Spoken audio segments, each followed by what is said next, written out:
active couple. We cook together. We throw potatoes in the fucking garbage.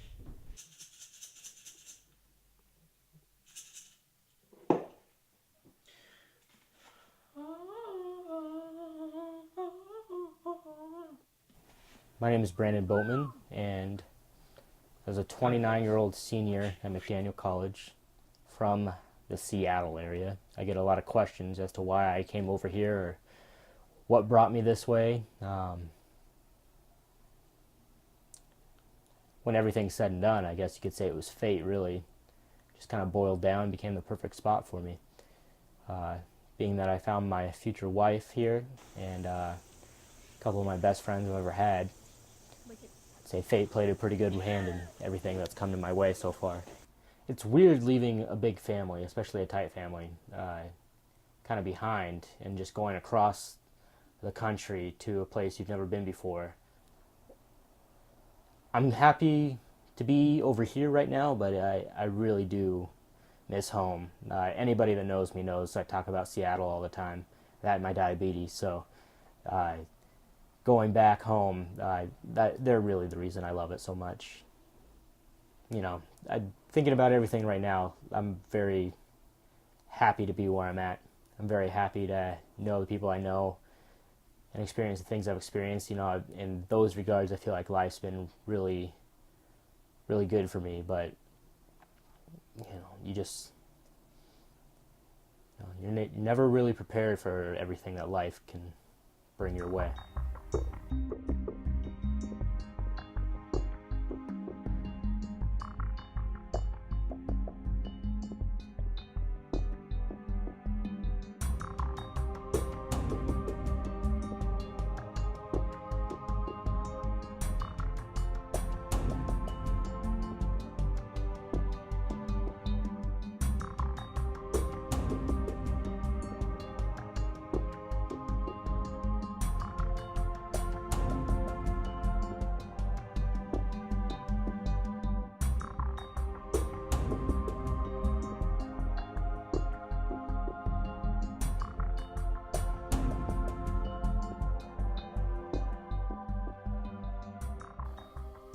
It's still hard to talk about. A couple months after I married my brother to his wife, and about a month after his daughter was born, he became a dad. Just out one night with friends, my brother passed away. And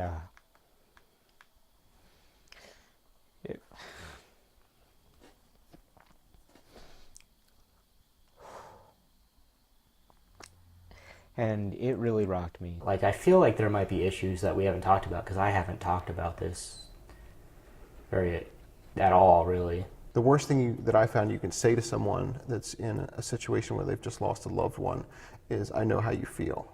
Because even if you've been there, you don't know how they feel, because you didn't lose the person that they love in the way that they lost them. You know, after Dylan passed, I couldn't make sense of anything. I didn't really know how that fit the grander scheme. 80% of grief is guilt.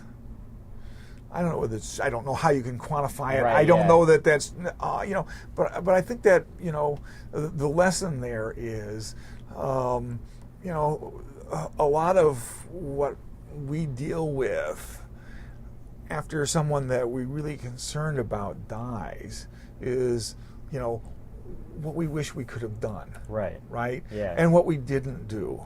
It varies from guilt to blame. Usually there's a period of anger. And then it's just sadness. Lots and lots of sadness at the loss. You know, right here in my keys, I got stuff from Seattle. Reminds me, I guess I'm from Seattle. I'm such a homer. But I also have my brother right there. Some of his ashes are in this little locket.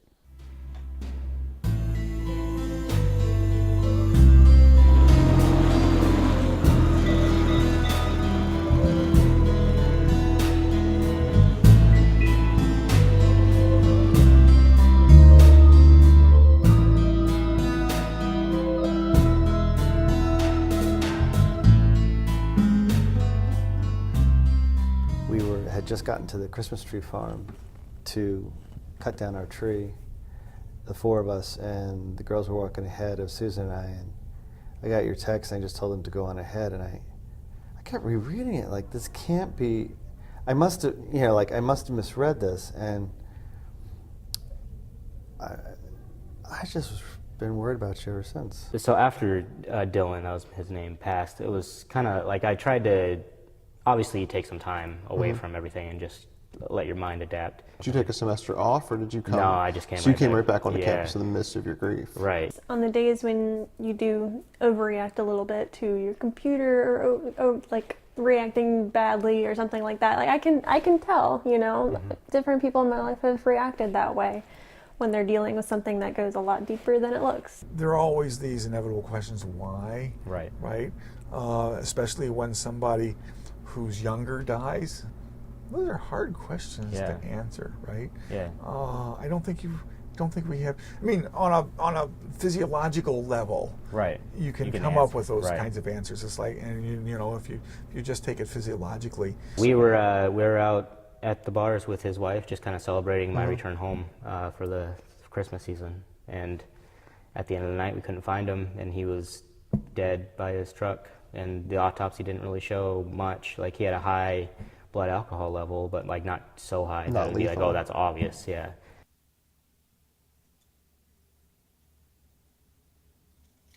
And so when the guilt thing was brought up and stuff, it was like, there's something there that's really true, and maybe it's something I need to deal with. But then I tried to get myself back into church, and it was just like, it was so hard, like, because worship songs were talking about the resurrection and stuff like that, and it was like, we laugh at death, and I was just like, that's not where I'm at right now. I'm not laughing. Yeah, and I was just, it was really hard for me to gather. Like, it's been a while since I've gone regularly to the church. How's that sound? Homemade, fresh. I didn't mix it well enough. There's not enough dressing. So this conference I went to, the way God's approached, God is so outside of our boxes in understanding, and also so loving, if you put those two things together. I'm always very suspicious of anyone's faith, but particularly a Christian's faith, where they don't have any questions, where they're not struggling, or they're not wrestling, where they have all the answers. Because I don't think that can be a very deep faith. If it was God's doing, that just seems malicious. Like, take a father away from a newlywed and a new child. Seems repugnant. I think a better model is a never-ending golf game. That is, one wakes up and one discovers one's been playing golf. One doesn't know how many holes have been played. Right. One simply knows that the ball's been hit from the tee and one's in the fairway. Both in Hinduism and Buddhism, the question starts to be raised, well, can you ever get out of this? Right? Can you ever stop this golf game? Right? And then they seem to talk about that in terms of liberation.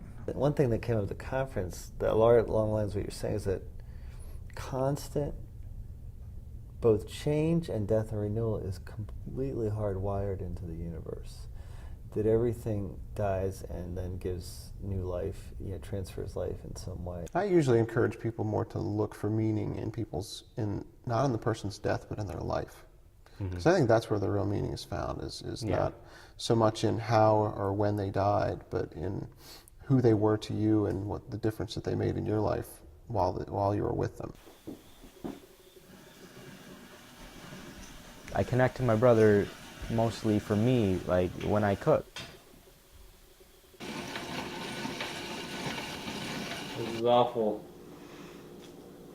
It's not falafel, it's pasta. Dylan would always be the one making Thanksgiving dinner. Him and my mom would be doing things, but he'd be in charge of the turkey. He'd be in charge of the bigger things. Something about, like, when I spent a summer home after that, like, I just started barbecuing, and it wasn't only therapeutic, but it just reminded me of Dylan. And it kind of does every time I'm out there. I don't know, it's like a kinship is reawakened. And so I think the universe is on the side of asking you to face your pain, and not because it's like punishment or... No, right. Because it's what it is. Yeah. It feels like to become, one has to open oneself up to pain as part of the whole experience, or else you can't fully become. And it comes uninvited, so it comes in all Right. kinds of ways. And it doesn't make your brother's death any less sad or unfair. Right. It's just what it is. All that said, I can remember having my wife and I have breakfast together when she's not working.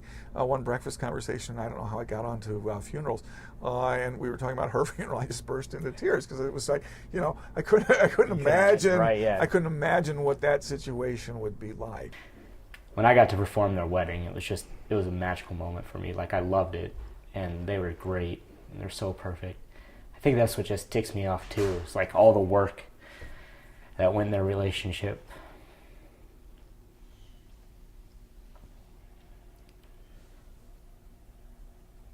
But life's hard.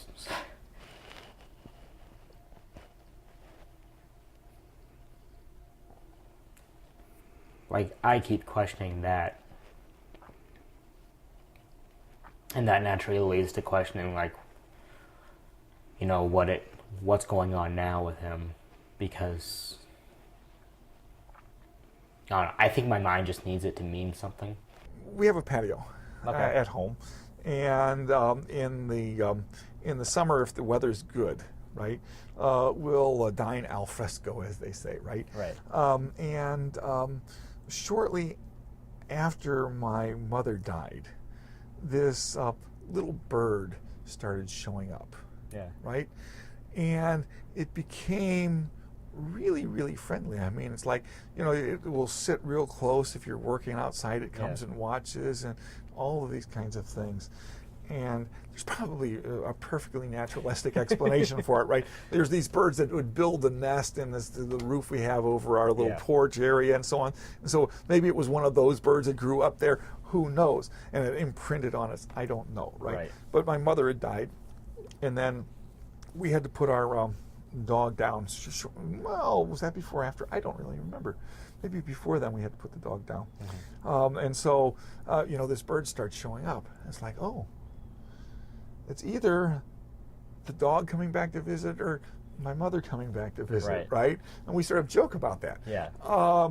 But that may also, you know, indicate a little bit about how folks think about these things. Right. But everybody's take on it is so different. I want to ask you what your take on it is. I don't know what it means or where it goes from here, but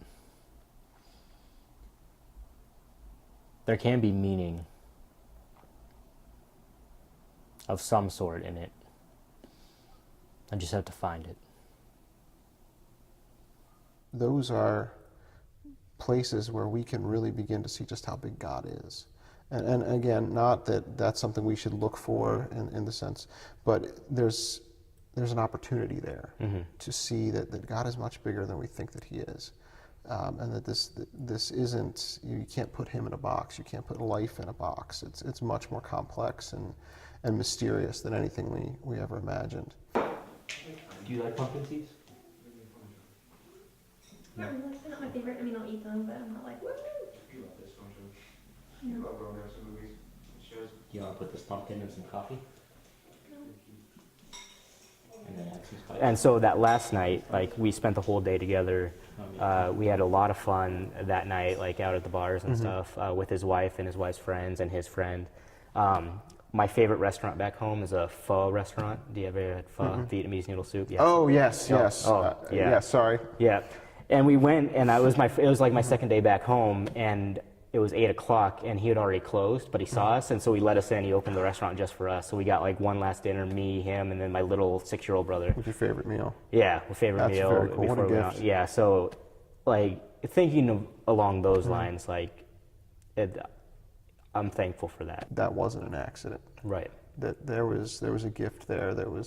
And I hear stories, similar stories to that, very frequently, and I can't believe that those kind of things happen accidentally or just by happenstance. Those are the kind of things that really make me believe that there's someone that is good and that loves us, that knows what we're about to face, and is providing that last little thing that's going to maybe be that spark of light that keeps us, that we can focus on in the darkness. I do think, and you'll know not to take it as a cliche or something, that I too have had a very strong and separate, even independent of anything you've ever said, sense of God trusting you and loving you very much. And it's been there since the first time we really talked. And then it's genuine, and it's not just saying that to sort of try to get you back in the fold or something like that. It's just the way I've always felt. Some Buddhists have this well-developed sense of an infinite series of previous lives. If you have an infinite series of previous lives, almost everything is possible, right? Everything is possible. But what the second Dalai Lama did with that, I believe it was the second Dalai Lama, what he did with that is use that as a teaching opportunity to teach compassion. If we all have an infinite series of previous lives, that means that at one point you were my mother. You were my mother, right? I guess now I just look for God, wherever I can find him. I like the idea of multiple past lives. It kind of gives Dylan like a second chance, like here and now, for us. Like I can find Dylan in those I talk to and those I love still. With Dylan now, like, of his body, all I have are some ashes. And that's significant to me, but we all kind of have a little bit of Dylan in our hearts.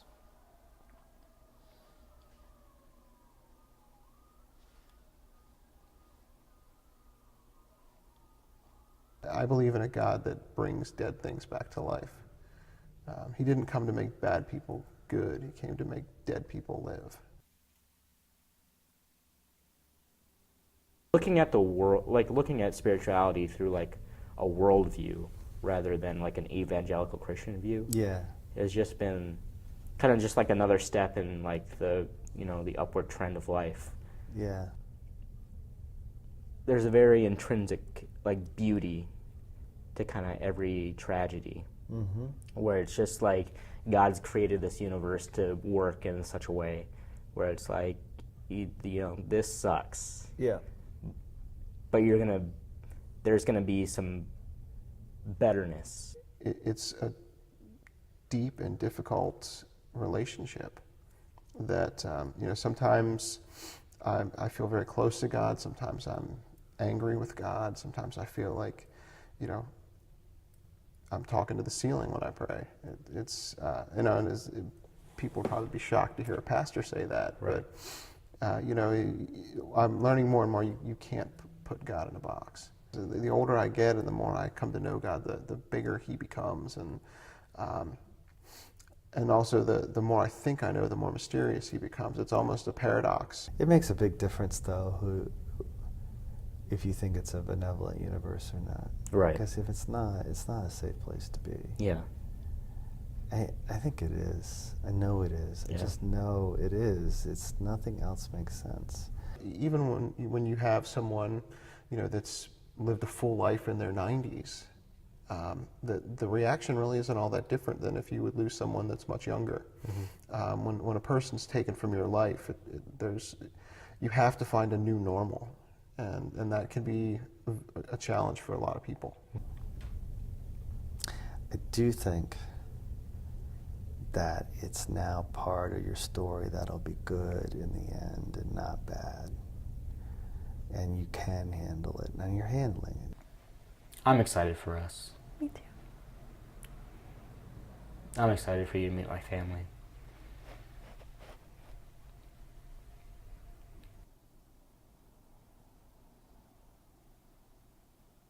I have to say I'm a lucky man, though.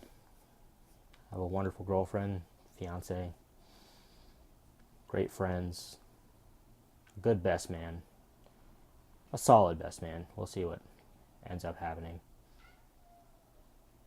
But I do feel blessed in where I'm at right now.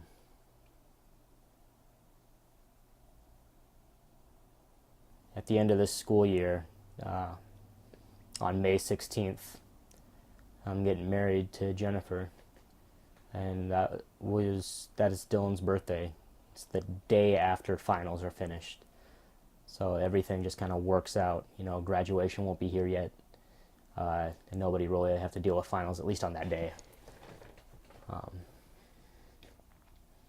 I think that's a really special way to honor him, at least in our relationship.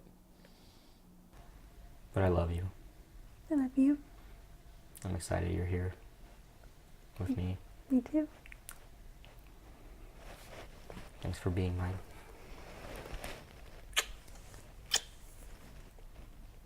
You want to get married? Sure. High five.